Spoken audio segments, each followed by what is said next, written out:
Testing live.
We got it. All right, thank you for coming, everyone. We'll get started. We have some folks in Cyberland listening in at this point.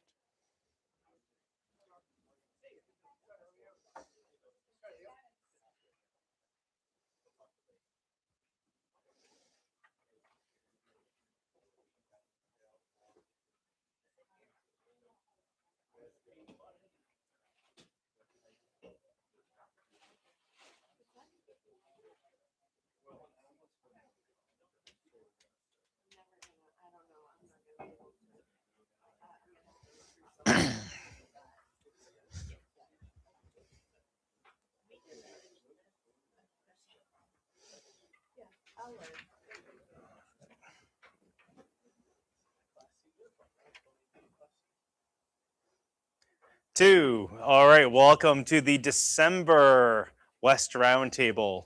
So welcome everyone coming. Thank you for coming out to Amica, as well as thank you to everyone joining us from Cyberland. Please bring yourself to a state of prayer. We give thanks for all who are here with us tonight and wish those around the world who are celebrating in their own way a happy, safe, and secure holiday season. May the light of the season lighten our hearts and theirs throughout this year and the next. Amen. Thank you. And I would like to invite Rob up.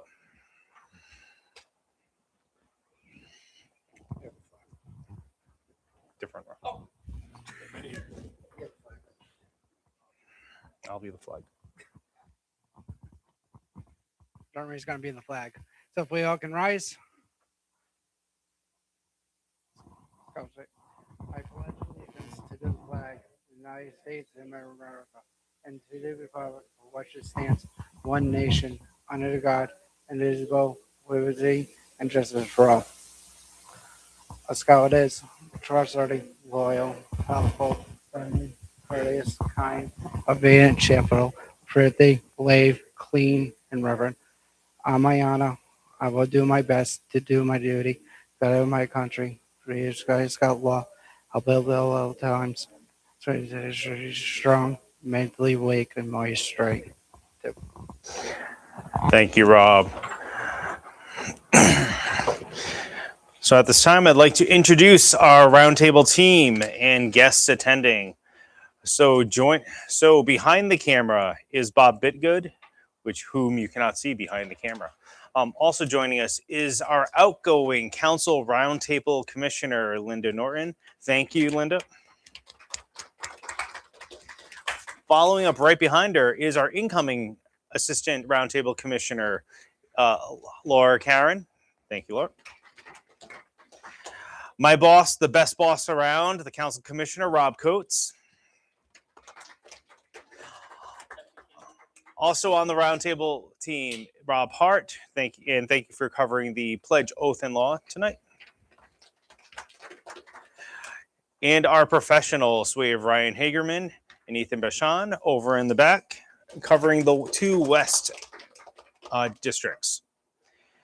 So moving on now, perfect timing. So I'd like to invite either Ryan or Ethan up for any council-wide announcements.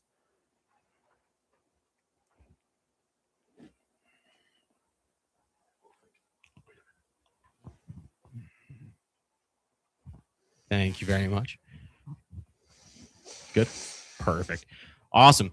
You may have seen a couple of emails come out about this, and I mentioned it at the last roundtable as well. But if we want to make sure that we're signing up for Thrive Drive this upcoming January, it's going to be taking place January 20th at Bally's Lincoln Event Center.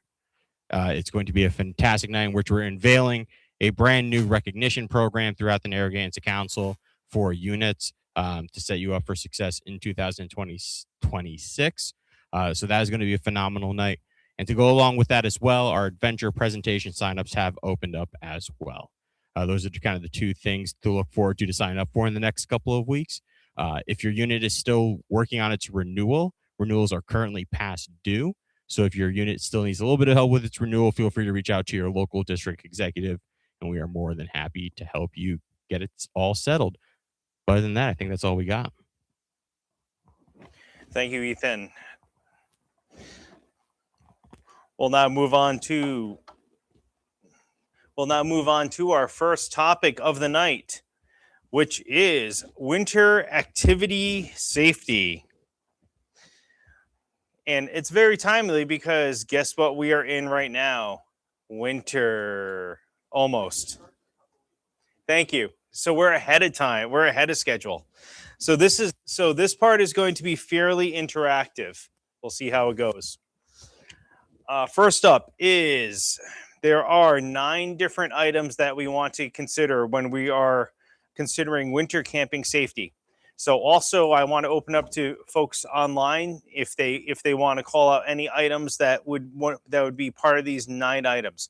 So who wants to guess some items for winter camping safety? Come on, guys. Let's start out let's something simple for winter camping safety. So that would be proper equipment, you might say. So proper equipment, winter hat.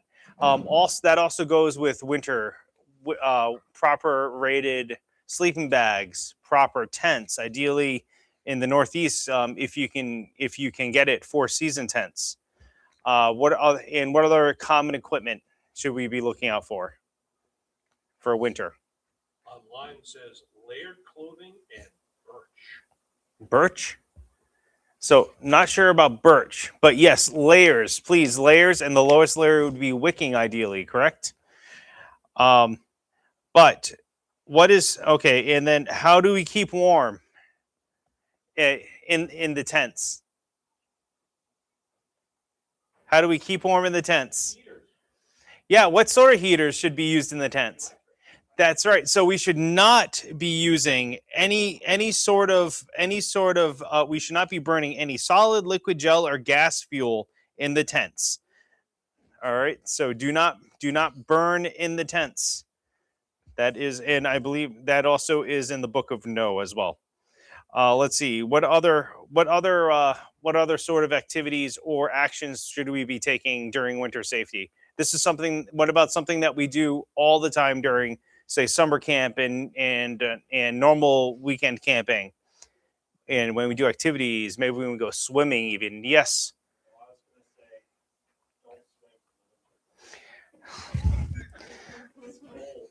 Well, I think it depends where. So actually, that goes into proper activities, appropriate activities, right? So if we're in California, actually, well, California is still cold. It's still cold. But say we're down in Florida during the winter, swimming would be okay, right? So we want to make sure that we're paying attention to the local weather and the conditions that we're going to, like how I slid weather into that swimming during winter. All right. Yes. Most of them ever inspection to make sure everyone has the proper gear, not have the proper gear to be dangerous and detrimental. Thank you. Yes. So discipline. So discipline in making sure. So rules are only effective when followed, and all participants should know and understand, respect the rules and procedures. So yes, we have the rules, and we should be following them and keeping we should be having qualified supervision as well. That's ensuring that we're following these. The one that I was getting to before is buddy system, actually. So during the winter, we still want to make sure our youth are in buddies, and they're also keeping an eye on each other's health, looking for any signs of hypothermia, right? Or if they're getting any sort of coldness. Obviously, hopefully they're not getting towards frostbite. But keep an eye, make sure your buddy is all set, and they're monitoring each other's physical condition and observation of surroundings and circumstances. So, any additional items over on Cyberland? They say 4-season tent. Ensure the first aid kit contains cold weather injury material. Spare dry clothes. Got it. So more equipment. So thank you. Let's see. Physical fitness is another item. So you should be physically fit for the activity, periodic rest while building snow caves and engaging in other strenuous cold weather activities will help prevent accidents. Let's see. And I think we assume this, but safe area. Leaders should determine whether an area for winter camping is well suited and free of hazards. So ideally, we're not tenting out on a cliff somewhere, right? It's we're making sure or if we are, we're ensuring that it's a safe situation. Let's see. We mentioned briefly weather checks. That's going to tie in. Our next topic that we're going to tie into is when we should cancel an event due to weather. So, but we want to make sure that weather conditions and hazards were understood, and hazardous weather training is completed ideally for at least one registered adult that's on the campout. For those don't, and if you guys remember, I think it was 2 months ago, we talked about hazardous weather training. So the direct contact leaders. So that automatically expires every 2 years. Might not realize it. So to maintain your train status, make sure you go in, renew that hazardous weather training. So let me pull it up and make sure we didn't miss anything.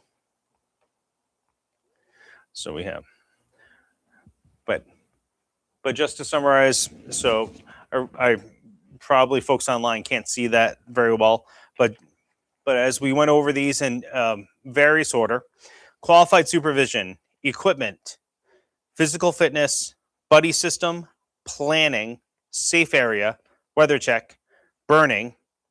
That's using burning inside the tents. That's a no-go for solid, liquid, gas, or gel fuels. And discipline. Follow the rules. All right. So any additional questions on winter camping safety before we go to the next topic of winter camping safety? So I'll give it a sec in case anyone wants to type up anything. Seeing it up. I know everyone's just bursting at the seams with questions on winter camping safety that I would love to answer right now. So, all right. So hearing none, we're going to move on now to, I'll be sitting for this one, when to cancel an event due to weather. All right. So we mentioned earlier, we have a safe area, and we have place so whenever we're going to have any outdoor event. But we want to be extra cognizant of the risks when there are weather conditions and potential weather hazards. Potential weather hazards and the appropriate responses should be understood and anticipated. So as we mentioned, there's training for this. The hazardous weather training. Again, this expires automatically every 2 years. So please make sure that your hazardous weather training is up to date. And next is, going right to the next paragraph. So Scouting America guidance is to know the weather forecast before you set out and check it again upon arrival. So a couple days out, you're checking the weather. Well, I take that back. A week out, you're checking the weather just to make sure there's no really crazy like hurricane events coming in that we can track further out. Then we're looking at the weather a couple days out. Then we're looking at the weather the day before. All right. At some point, that couple days out, day before, that's when you're going to start making a decision if you do need to cancel due to extreme weather. All right. It is noted and it's called out here. So determining to cancel or postpone is a tough call. But there are factors that you want to consider, and it's all these bullet points. So location, terrain. If we know hazardous weather is coming through, if we know you're camping at the bottom of a valley and it's going to be heavy rain, do we need to worry about a flash flooding situation? So be aware of where you're going to be located. The activities planned. So what sort of activities are planned by the unit for that weekend? So if we know there's going to be a blizzard that weekend and they're planning on doing a 20-mile hike or a 20-mile snowshoe hike, is that going to be appropriate? Is that going to be safe to do? So might still be able to go camping, but you might need to alter the activities that are being performed during that camp out. Suitability, gear, clothing, supplies, and equipment. We touched on this previously, particularly in cold weather. Make sure we have the layers. Make sure we have the proper sleeping gear, the proper headgear, the proper equipment, tents, cooking gear, so that can cook in the cold weather. Has anyone here had their propane tanks freeze up on them yet this year? We already had small tanks freeze up a couple weekends ago. So just be aware if they have the small propane tanks versus the full 20-gallon tanks, or the 20-gallon tanks that can handle a little more coldness. Let's see. So availability of shelter. If you're tent camping, that's great. Do you need a fallback to go into either an Adirondack or a cabin? Are you already planning for a cabin and is it easy to get to? Or are you going to be snow trekking to even get there with all your gear? Just be aware of it. Age, experience, skill, and preparation level for the group. So if you're planning an extreme outdoor adventure and they're all AOL crossovers that just recently crossed over, might want to reconsider that. That might not have been the best plan to begin with. But if you know that this is going to be their first camp out where there is snow, and it is going to be too rough, you might need to make the call to push it out. We mentioned, let's see, level of weather, first aid, and survival training present in the group. So ideally, we have a mix of youth, and they all have different levels of training, and they're all ready to help each other with the training. This goes also into the buddy system that we spoke about briefly. So we want to make sure at the same time that buddies are able to complement each other and able to look out for each other.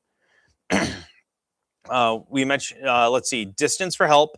So are you going to be out in the middle of Philmont somewhere on a 50-mile trek, or are you going to be down at Dean Cabin in Buck Hill, where the help may be more readily accessible? Let's see, and we have typical weather patterns and temperatures for the area and time of year. So up in north, we tend to be a little better with the cold than, say, down south in Florida or Hawaii. Whereas monsoon season in Hawaii, they can handle a lot better than we can handle the equivalent of monsoon up here. So just be aware of what we should expect for the weather patterns during the time, and if we know if the recent weather event is expected to get worse. Ability to knowledgeably monitor changing conditions. What I think is great here is we now have technology to help us with this. So we're able to watch real time using Mach 1 eyesight, right? We can see the if we're expecting a weather change. At the same time, we can also leverage weather apps to give us a hint for a little closer or a little further out, potentially with a little more accuracy. Ability to adjust plans based on conditions. I mentioned that 20-mile trek with the AOLs. Let's not use AOLs. Let's just say the 20-mile trek that was planned and everyone trained for. If it's going to be heavy snow or super heavy rain, it might not work out. Is there another activity you can pivot to? And having an emergency weather plan that the group understands. So this is planning. So we already have our med forms, so we know how to treat acute instances, but we should have a plan ahead of time to make sure that we have a weather plan, and the youth and the adults know how to follow the weather plan. All right. So any questions on the internet at this point? Any questions in the room? All right, so go or no go. So I listed all these different considerations, these different talking points, or different just different scenarios that you might want to consider. So the best thing we can model as scouters is how to consider all the factors and make an informed and prudent decision about whether to conduct an outing or to cancel or post conditions prevail. Though scouts may be disappointed at the time, they will learn from this approach and be one step closer to becoming the resilient young people we aim to develop. All right, and we do have resources. So resources are, we have, I think I've mentioned this 6 times already, hazardous weather training through myscouting.org, the Learning Center. Guide to Safe Scouting is the Sweet 16 of BSA Safety. And we have weather-related safety moments page that which some of these came from. We have the handbook that reviews how to read signs of weather in hazardous weather situations, and National Weather Service and NOAA are also open websites where you can monitor weather and get a forecast, as well as you're aware of many apps that are available at this time. All right, so that is what I have for winter camping safety, as well as when to cancel an event due to weather. Are there any questions at this time from everyone here? Yes. Jeremy, I'll just offer kind of a little troop scenario. Sure. So my troop PLC met back at the beginning, August, whatever it was, planned a camping trip for this weekend at Champlin in tents. So several weeks ago, leadership decided, based on the age of the majority of the scouts that will be attending, maybe we should pivot and go to somewhere that has a little bit better shelter. So pivoted, going to Aquapog with a quasi shelter, I think. Mm-hmm.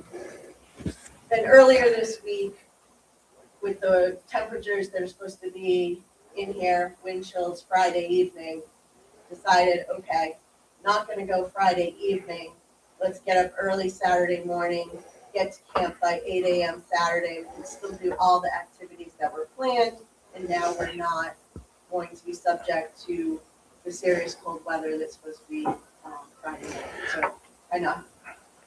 Thank you, Laura. And you touched on all the different considerations. And to reiterate for folks that didn't hear it, so a troop out in Taunton in Northeast District, they were planning to go tent camping this weekend at Champlin. A couple weeks ago, they realized this is just going to be too cold, and based on the age and experience of these youth, they wanted to pivot to a shelter situation at Aquapog. As they monitored the weather, as it got closer, the wind chill was going to be even too much, they believe, for this age and experience level at Aquapog, and pivoted to instead start an early day Saturday morning, head up, and then have the full weekend to avoid that extreme wind chill Friday night. So thank you for the example, Laura. So, all right, so that is all I have at this time for our official topics for tonight. We're going to now move on to any closing remarks and then move on to our holiday party activities. Any closing remarks? This is open forum. You even get the mic if you want to have a closing remark. Rob, I think you would love to give a closing remark to close out the year of roundtables.